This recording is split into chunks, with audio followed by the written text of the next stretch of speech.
Bueno, buenos días a todos. Primero, pues quiero agradecer a la Asociación Colombiana de Endoscopia por darnos la oportunidad de poder exponer nuestra casuística. En el día de hoy vamos a hablar sobre miotomía peroral endoscópica en el manejo de acalasia. Nuestra agenda a desarrollar: primero, introducción sobre miotomía peroral endoscópica; segundo, POEM en el tratamiento de acalasia; tercero, POEM versus estrategia de tratamiento para acalasia; 4, presentación de caso; 5, contando nuestra experiencia; y 6, algunos mensajes para llevar a casa. Entonces tenemos que comenzar diciendo que el POEM hace parte dentro de las alternativas de la cirugía de tercer espacio, la cual vinieron pues en advenimiento con el desarrollo de las cirugías endoscópicas transluminares por orificio natural o NOTS a partir del año 2000. La idea con esta técnica es poder llegar a los planos más profundos del tracto gastrointestinal a través de la tunelización de la submucosa con integridad de la mucosa. El creador de esta técnica es el doctor Inoue, el cual pues hizo su primera publicación en el 2009, donde reportó un paciente masculino de 36 años con acalasia, quien cursaba con afagia, disfagia de 2 años de evolución y que después de 3 meses en su control postquirúrgico tuvo resolución de síntomas. En el 2015, el mismo doctor Inoue hace su presentación de su serie de 500 casos, en donde reporta la técnica como tal de acalasia y los principales puntos de ella. Entre ellas está la incisión submucosa, inyección submucosa, creación del túnel submucoso, miotomía de fibras circulares del esófago y del cardias, y el cierre de la mucosa. En el 2016 ya publica su serie de 1000 casos, donde indica tips y consideraciones prácticas, 2 de ellas cambiando su técnica original. La primera es el uso de doble endoscopio para hacer transiluminación a nivel del cardias y poder, de esta forma, determinar la miotomía en el cardias, usando un endoscopio flexible, pediátrico o ultradelgado. También publica pues la horizontalización de las fibras circulares, así como la disección, que debe ser paralela, no puede haber una disección más de un lado a otro, y que siempre se encuentre en el eje posterior de las 6. Como tratamiento de la acalasia, pues tiene sus indicaciones. Está el subtipo de acalasia tipo 1, 2, 3, las acalasias especiales en aquellos pacientes pediátricos con antecedente de bypass gástrico, en aquellos pacientes con acalasia recurrente, o sea, que tengan falla de tratamiento, ya sea de miotomía de gel laparoscópica, falla de tratamiento de POEM o falla de tratamiento de dilatación neumática, y en otros casos, en aquellos pacientes con enfermedad esofágica espástica o que tengan obstrucción de la unión esófago-gástrica o que tengan gastroparesia o divertículo de Senker. Entre las contraindicaciones son pacientes que tengan antecedente de radioterapia toracoabdominal, pacientes que cursen con hipertensión portal, pacientes con terapia endoscópica previa, como esófago de Barrett y cáncer de esófago, y antecedentes de ablación por radiofrecuencia.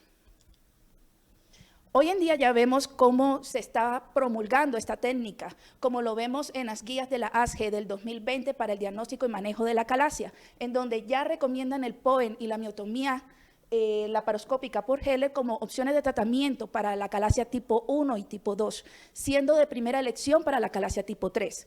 También se recomienda en el manejo de pacientes con miotomías iniciales fallidas.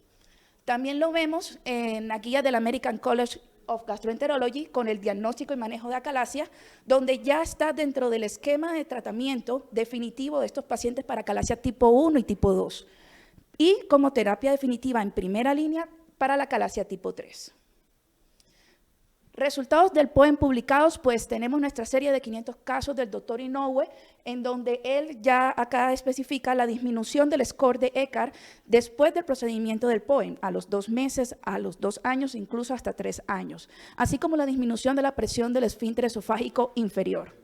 Entre los eventos adversos están reportados el 3.2%, consistentes en neumotórax, neumomediastino, injuria en la mucosa, sangrado, entre otros.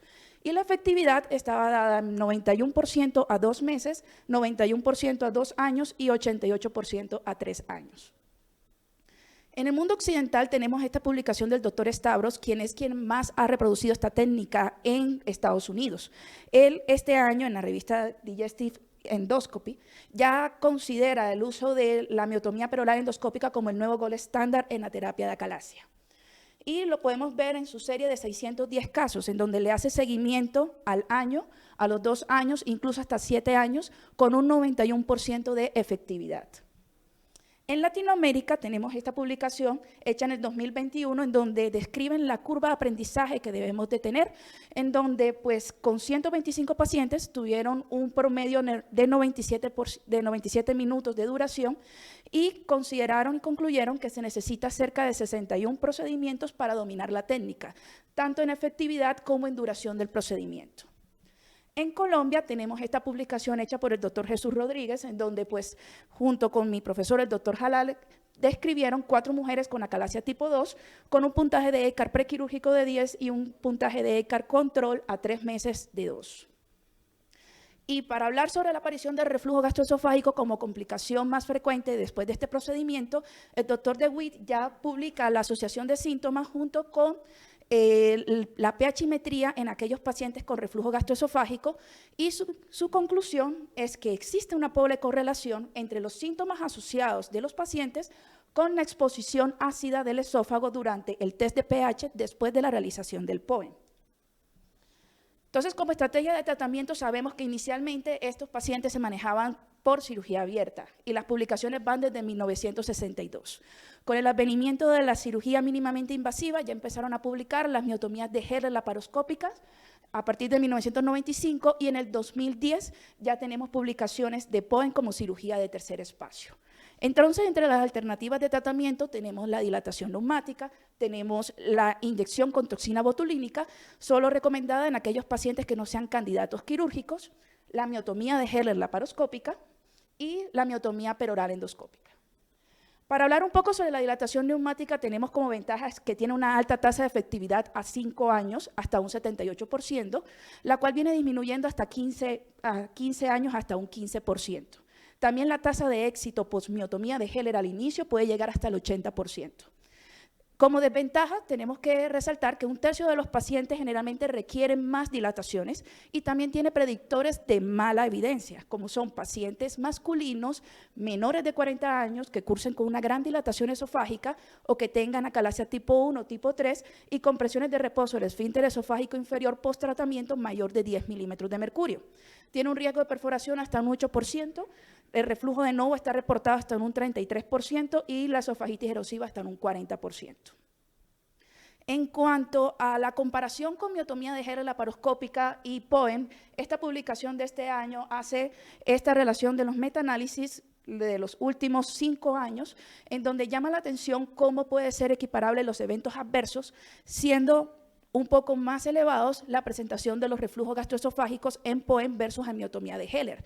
Sin embargo, también la publicación nos describe que los tipos de esofagitis encontrados en pacientes post-POEM son de clase A o B, según la escala de Los Ángeles, y esta viene disminuyendo en el tiempo, no siendo así con amiotomía de Heller laparoscópica, la cual se presenta 2 a 3 años después del procedimiento y son de tipo esofagitis C y D. También cabe resaltar que hasta el momento no hay reportes de esófago de Barré ni de cáncer de esófago post-POEM. En nuestro caso clínico, pues vamos a mencionar una paciente femenina de 45 años de edad, quien llega a la consulta con dificultad para tragar, con un cuadro clínico de 1 año de evolución, consistente en disfagia progresiva, asociado a pérdida de peso, 4 kilogramos en 1 año, vómitos con cada comida, dolor retroesternal diario, motivo por el que consulta. La paciente como tal no tenía antecedentes ni personales ni quirúrgicos de importancia, unos signos vitales normales, peso 66 kilogramos, mide unos 70 centímetros y el índice de masa corporal es de 22. La pérdida de peso estimada hasta esa fecha era de 4 kilogramos y su score de ECAR inicial es de 9, consistente en pérdida de peso menos de 5 kilogramos, disfagia con cada comida, dolor retroesternal diario y regurgitación con cada comida.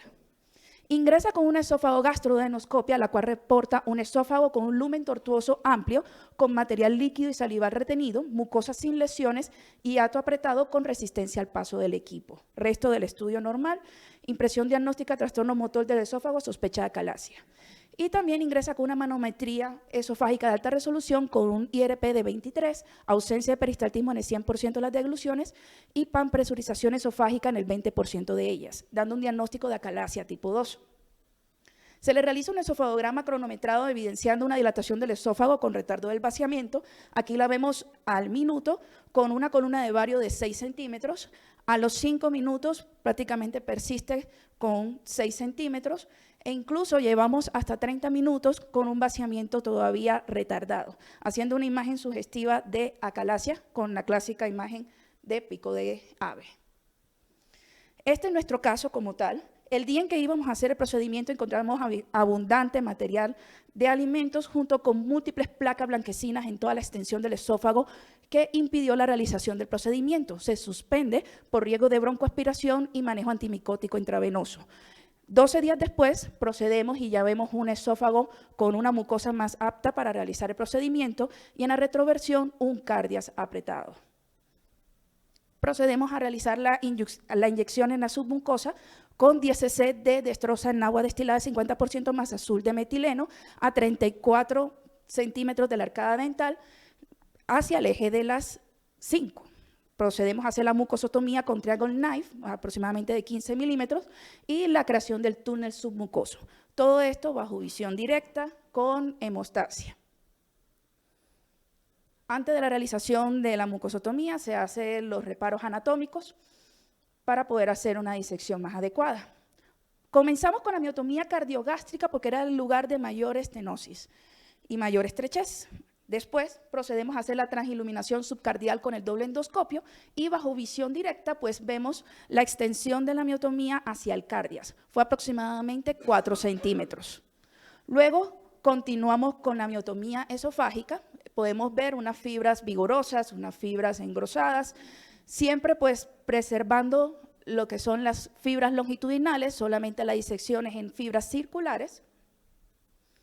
Identificación de los vasos rectos, toda la parte hemostática que tenemos que realizar en este procedimiento para hacerlo seguro. Continuamos acá la disección y una vez que realizamos toda la disección, hacemos la evaluación de todo el túnel submucoso y toda la miotomía a realizar.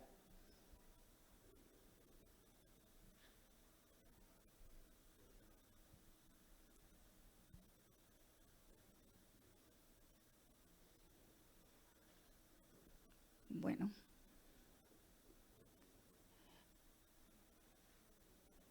Ya después de realizada toda la miotomía a nivel del esófago, pues procedemos a la evaluación de la misma, tanto del túnel como de la mucosa.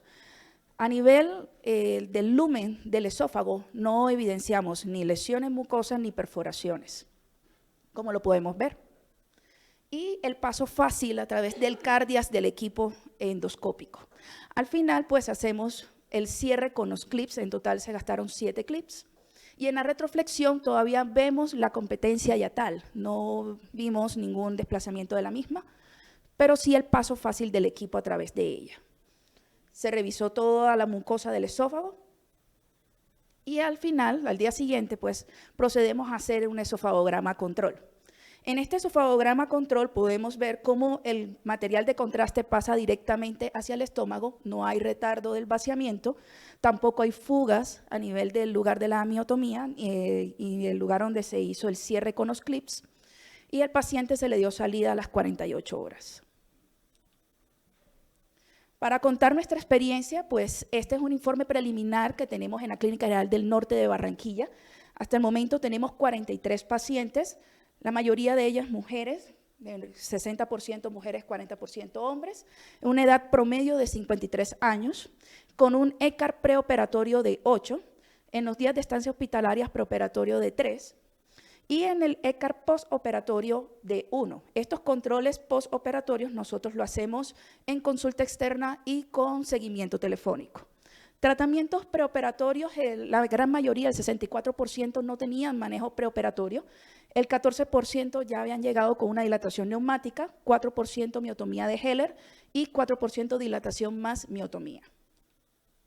Entre las complicaciones, pues tenemos 4.6% reportados, consistente en injuria de mucosa, neumotórax y neumomediastino.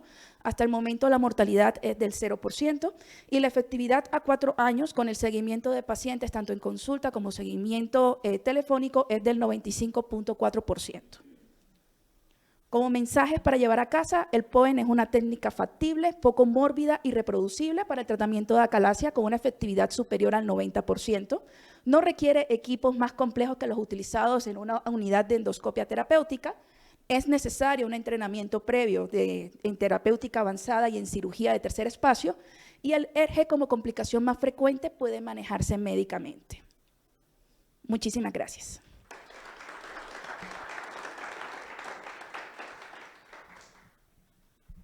Bueno, muy bien, doctora Margaret. Bueno, tenemos preguntas del auditorio. Doctor Gómez. No, mentira.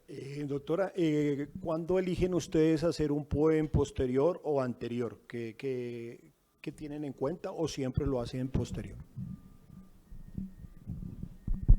Gracias por la pregunta, profe. Generalmente lo hacemos posterior. Las técnicas anteriores están más, o lo hemos realizado cuando hay fallo del tratamiento, que el paciente haya tenido un POEM posterior, entonces procedemos anterior.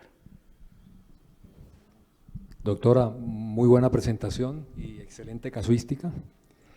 Yo creo que nadie discute hoy en día el éxito técnico y clínico de esta técnica. La gran preocupación que tenemos es el reflujo que estos pacientes presentan. Entonces yo le tengo dos preguntas. ¿Por qué no hay seguimientos a más tiempo? Si es una técnica que ya lleva 13 años en el mundo, ¿por qué no hay seguimientos a 10 y 15 años? ¿O encontraste algún estudio que así lo muestre? El seguimiento más extenso lo encontré de 7 años, que es la del doctor Stavros.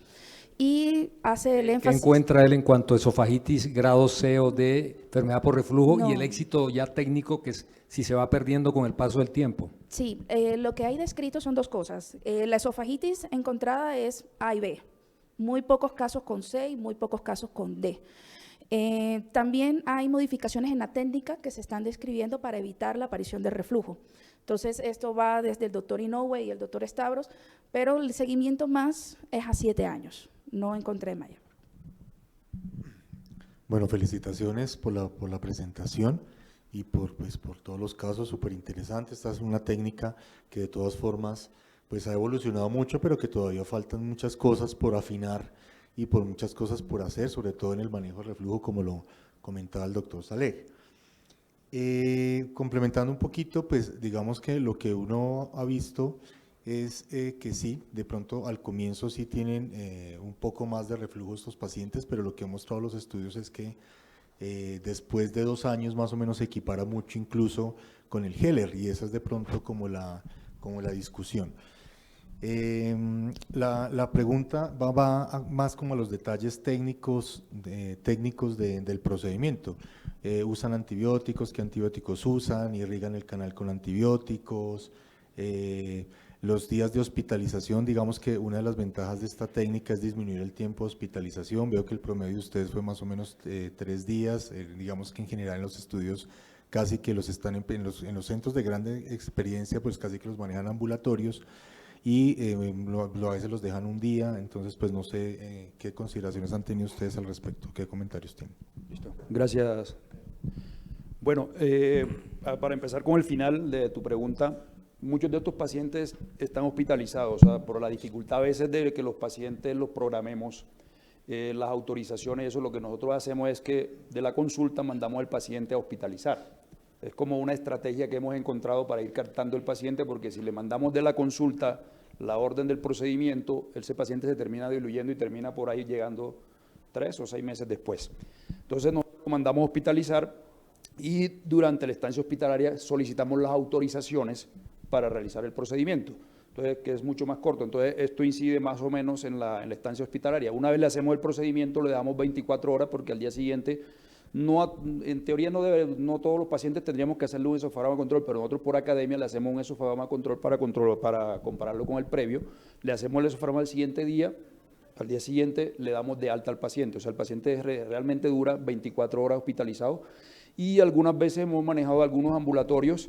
Lo que pasa es que aquí no tenemos toda la cantidad de nuestros pacientes, porque tuvimos un problema en el sistema. Con un cambio de sistema se nos perdieron algunos, y otros pacientes que, bueno, tengo que hacerle un reconocimiento al doctor Jesús Rodríguez, quien ha sido la persona que nos ha contagiado esta técnica y inicialmente nos acompañó con muchos de estos pacientes hasta que adquirimos ya la experiencia para poder hacer esta técnica de forma sola y estos son básicamente los pacientes que hemos hecho solos.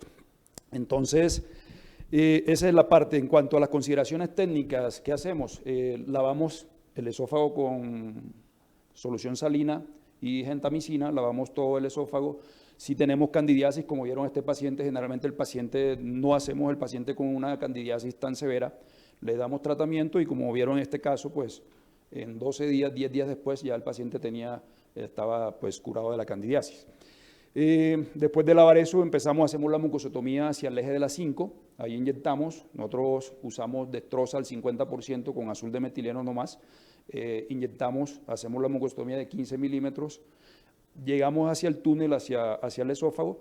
Últimamente, ya en los últimos casos, estamos usando el doble endoscopio, estamos siguiendo la técnica de Enovia, porque el problema del POEM no es la efectividad, ya el POEM mostró que la efectividad es similar al Heller, por encima del 91%, 93% reportado en la serie. De hecho, nosotros tenemos una efectividad más o menos similar en nuestros casos.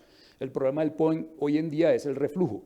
El problema que lo que nosotros debemos llegar es depurar la técnica hasta tener una incidencia, unas tasas de reflujo bastante bajas.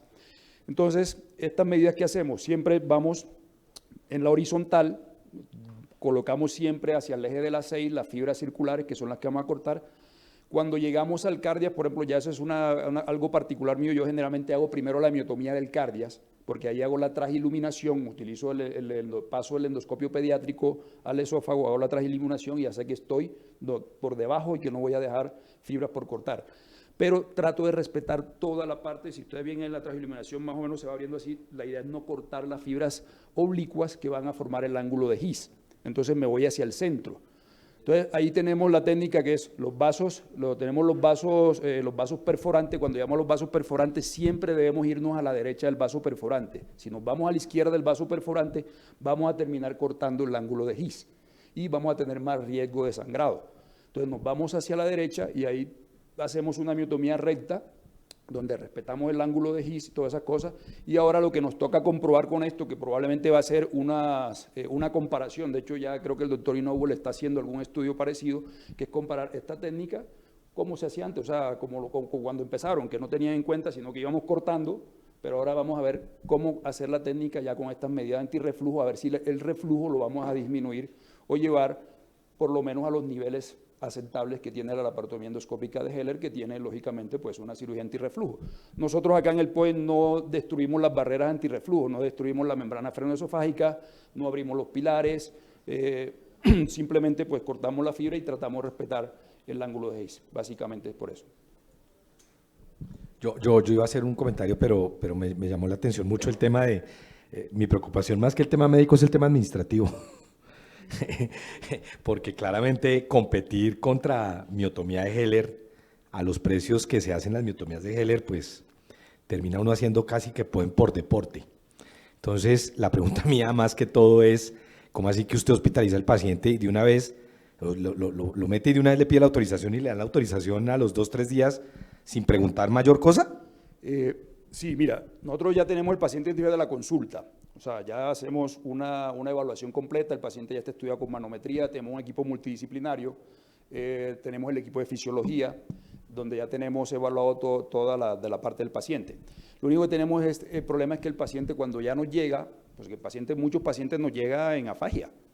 El otro día estábamos hablando que esto técnicamente se convierte en una urgencia, porque imagínense, el hambre es una urgencia. Ya le entendí. El paciente técnicamente... Ya le entendí cómo hace para los 3 días, ya si quiere tranquilo, ya le entendí. El paciente técnicamente está sufriendo de hambre y nosotros aquí llegamos toda esta mañana y duramos toda la mañana sin comer y ya estamos, mejor dicho, con una urgencia de comer. Entonces, hemos tenido pacientes que 4 meses que no comen, tuvimos una paciente que tenía 4 meses con una sonda o querían hacerle una gastrostomía, esto se convierte realmente en una urgencia. Entonces, la idea es, no estamos haciendo nada que el paciente realmente no lo requiera, estamos tratando de resolver el problema, optimizar el problema del paciente y resolverlo lo antes posible. Y estos pacientes salen muy agradecidos porque al día siguiente, lo que el paciente le dice, cuando sienten que pasa el primer trago de líquido O sea, es fantástico ver al paciente cómo responde y cómo da las gracias inmediatamente y le cambia la vida inmediatamente.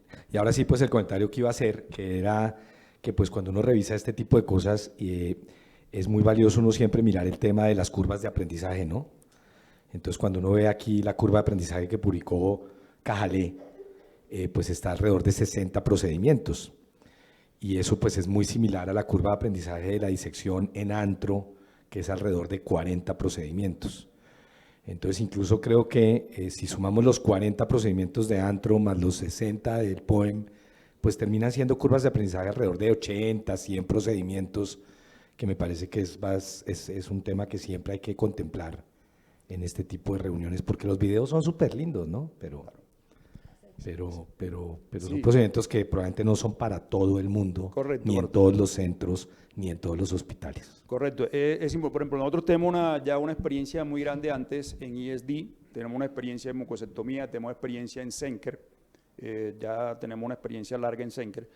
De hecho, esto generalmente lo hacemos en grupo, o sea, nosotros siempre aquí con el doctor Martín Gómez, que también ha pertenecido también parte de este grupo con el doctor Jesús Rodríguez, que ha sido quien nos ha contagiado el entusiasmo de pronto de esta parte, y con él viajamos a veces, al principio empezamos a ir por todos lados, en Barranquilla, Bogotá, en otros lados, a hacer procedimientos, y ahí fuimos adquiriendo ya la experiencia de muchos pacientes, para ya nosotros empezar a hacer nuestra casuística solo, que no, repito, van más de 43, sino que se nos perdieron algunos, van muchos, con un éxito, pues, sinceramente ha sido un éxito muy bueno, que nos sentimos muy satisfechos con el éxito que hemos tenido, y con complicaciones prácticamente muy bajas. Entonces, yo antes hacía Heller, pero ahorita, pues,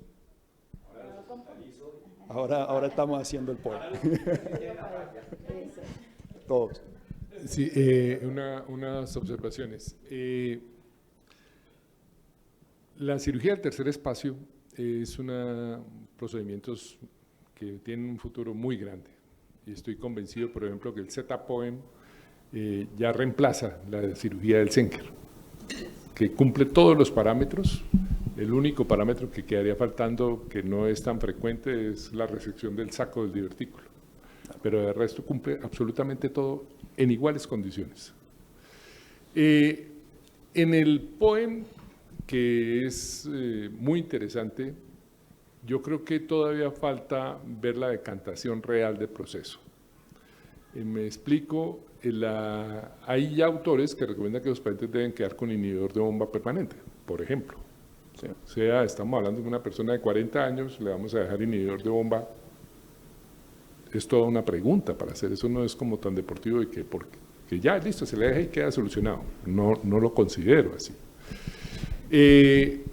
Entiendo que ya también salió un caso de un adenocarcinoma en un barrio después de un POEM, a largo plazo. O sea, poco a poco van decantándose las cosas realmente.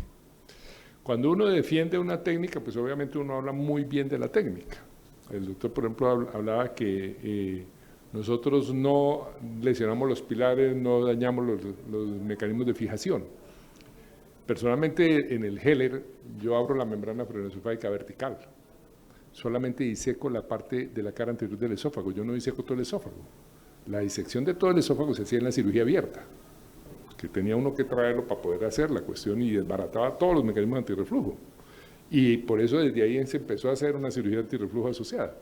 Pero cuando usted abre solamente la membrana frenosofágica vertical y solamente diseca la cara anterior del esófago, ¿qué es lo que necesita? Y fuera eso le hace el DOR, por eso la incidencia de reflujo es menor que lo que es usualmente en el POEM. Entonces, es cierto, y por eso hay que dejar que el tiempo pase, que la técnica del POEM se ha ido modificando. Esa sección que ustedes hacen del desvío sobre los bajos perforantes no es desde el principio. Hay que ver qué pasa con esos casos, si realmente sí baja la incidencia de reflujo. Eso se tiene que decantar, pero creo que está en decantación. Yo les pregunto con toda sinceridad, lograr 61 casos de POEM, ¿cuántos centros lo hacen? ¿En cuánto tiempo? Entonces, definitivamente esto de quedar en centros de remisión, esto no es para todo hospital que tiene un servicio de endoscopia terapéutica, eso nunca van a lograr esos volúmenes de eso. Yo les puedo hablar que en 35 años de ejercicio profesional en hospitales con 1.200 camas sumados, yo puedo hablar de unas casi 20 Heller. O sea, cuando uno se siente y dice, no, es que se necesitan 61 procedimientos, está diciendo, ustedes, la mayoría no los van a lograr. Más las Por disecciones, eso. más lo Por eso. que Entonces, automáticamente, ninguno de ustedes lo va a lograr. Entonces, eso hay que ser realista también.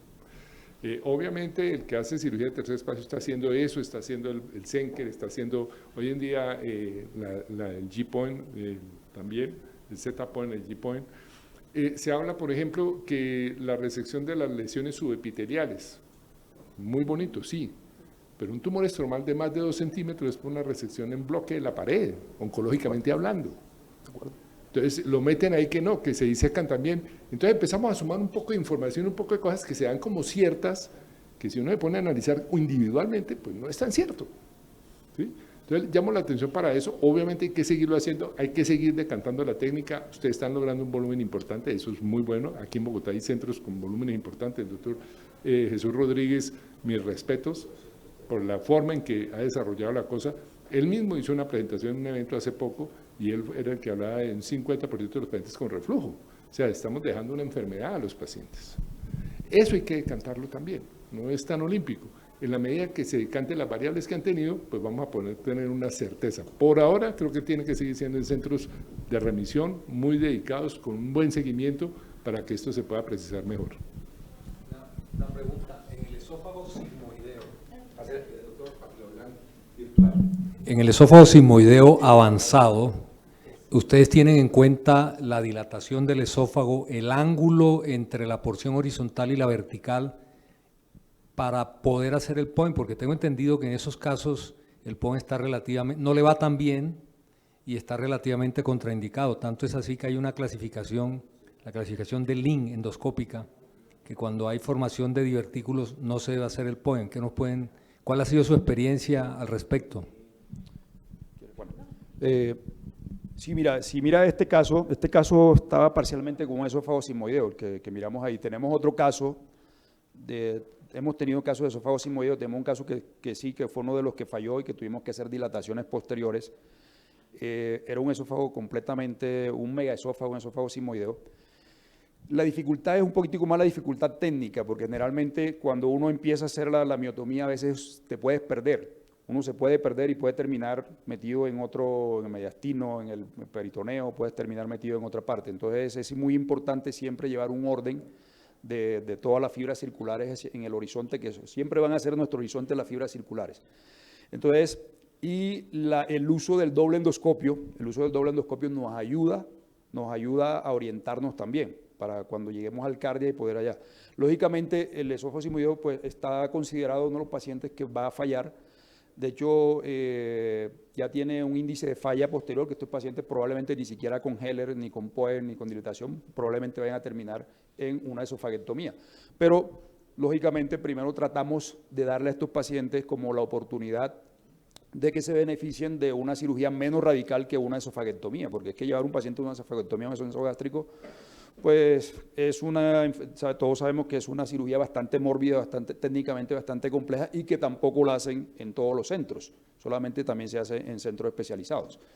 Entonces, lógicamente, tratamos siempre de hacer la técnica o dilatación, POEM o Heller, allá manejamos todas las técnicas en nuestro centro, pero siempre dándole la oportunidad al paciente antes de llevarlo a una esofaguectomía. Hacemos una pregunta acá del auditorio virtual. El doctor Gabriel Cárdenas ha escrito varios comentarios. Uno, pues, es relación también con lo mismo, la pregunta que hacía el doctor Saleh, en cuanto a si el diámetro del esófago, pues, afectaba, pues, la decisión de hacer el POEM. Y las preguntas es, ¿a quién no recomendarías realizar el POEM? Y lo otro es si la calasia siendo un factor de lesión preneoplásica, que recomiendan seguir haciendo tamización, biopsias pre y post. ¿Cuál es la recomendación del centro? Ok, nosotros tenemos unas contraindicaciones claras, son aquellos pacientes que cursan con hipertensión portal, aquellos pacientes que hayan recibido radiofrecuencia, pacientes con antecedente de esófago de Barrett, o sea, que haya recibido tratamiento endoscópico, porque claramente pues el lugar en la zona de trabajo pues se nos hace más difícil hacer la disección submucosa.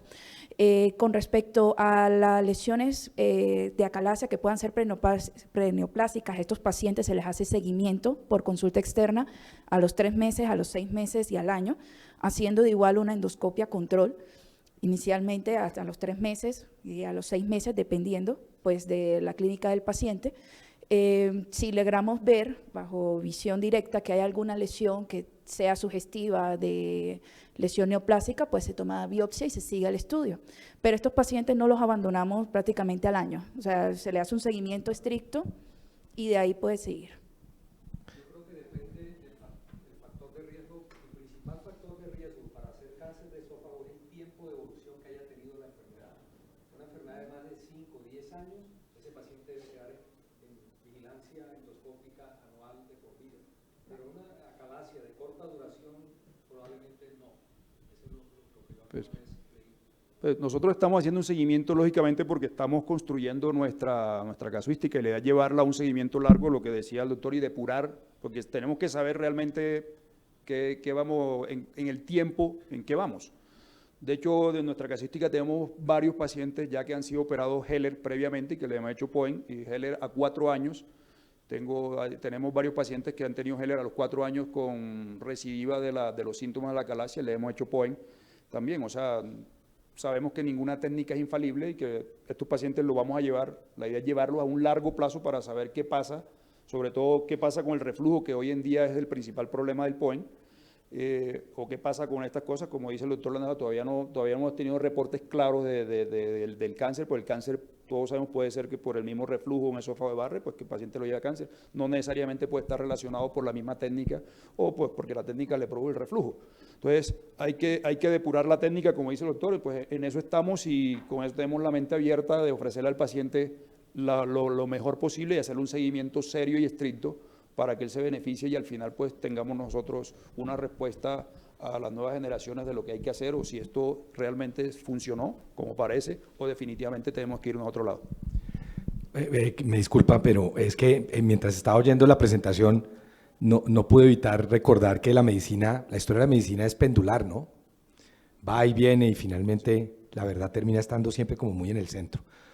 Y no pude dejar de recordar que hace un par de años tuve el honor de ser invitado a moderar un masterclass con Jan Tak y con su grupo de trastornos esofágicos en Bélgica, en la Universidad de Leuven en Bélgica. Y me acuerdo perfecto que en la conferencia del doctor Jan Tak dijo, en mi centro seguimos dilatando a los pacientes como primera opción. Entonces yo pues oí la conferencia y lo mismo que me pasó hoy con el 33%. Cuando terminé en la moderación le pregunté, doctor Jan Tak, ¿yo lo oí bien? O sea, ustedes en Bélgica, en Leuven, lo primero que hacen hoy por hoy sigue siendo la dilatación y me lo confirmó, está grabada. Y dijo, efectivamente, lo primero que seguimos haciendo en todos nuestros pacientes es dilatándolos, por A, B o C razón. Yo quisiera no dejar pasar la discusión del POEM y la opinión que ustedes tienen de la dilatación con balón neumático de las acalacias. Sí, de hecho nosotros igual lo describimos y no lo desmeritamos porque sabemos que tiene una alta efectividad. Como lo describimos, puede llegar hasta un 80% a 5 años. También existen los predictores de mala respuesta. Entonces, es individualizar al paciente. Tenemos igual las alternativas terapéuticas en nuestro centro. Entonces, pues, nos da la oportunidad de individualizarlo, pero no se descarta. No. Pero sí es cierto que las guías, como la ASGE y del American College, ya están igual, y sobre todo en acalasia tipo 3, ambas son de el primer manejo es POEM. Entonces… Hay una cosa con esto de la dilatación que sí creo que hay que tratar de dejar claro, pues. Lo que se busca con la dilatación es romper las fibras musculares, literalmente romperlas. Si uno las desgarra… Estudios endoscópicos han demostrado que no es romperlas, dilatarlas. Bueno, simplemente… no, por eso recidiva mucho más fácil. Si usted quiere tratar la enfermedad, tiene que romper las fibras musculares. Una cosa que es importante ahí, y al romperlas va a haber sangrados muy pequeños y va a haber cicatrización, que obviamente altera los planos quirúrgicos tanto del POEN como del Heller. Ahí sí ambos tenemos que salir a pelear pues en ese sentido. Por eso la dilatación yo no la recomendaría como primera opción en pacientes que pueden ser candidatos a un POEN o a un Heller. Yo le pido el favor que al que lo tenga, que no le vaya a hacer la dilatación si lo vamos a operar. Otra cosa son pacientes que tengan alguna contraindicación o en situaciones muy especiales que requieren, eso es otro paseo. Por ejemplo, ahorita, la semana pasada vi un paciente con una calasia que está casi en afagia, le pido la endoscopia y él… Hospitalizo. No, y les cuento la realidad. Le hacen la endoscopia y no pueden pasar al estómago. ¿Y cómo lleva uno a ese paciente a cirugía sin haber visto el estómago? Entonces es un paciente que toca llevarlo a endoscopia, pasarle una guía, no propiamente dilatarlo, sino llevarlo a 12 milímetros para poder pasar la endoscopia y poder ver el estómago. ¿Sí? Pero eso no es dilatarlo, sino es para poder hacer la endoscopia. ¿Ya? Entonces, creo que la idea de la dilatación debe quedar para casos reservados, pero ojalá no lo tomen como primera opción, porque es que están alterando procedimientos más definitivos. Y una cosa también a lo que decía el doctor Salek, para mí la calasia es una enfermedad progresiva.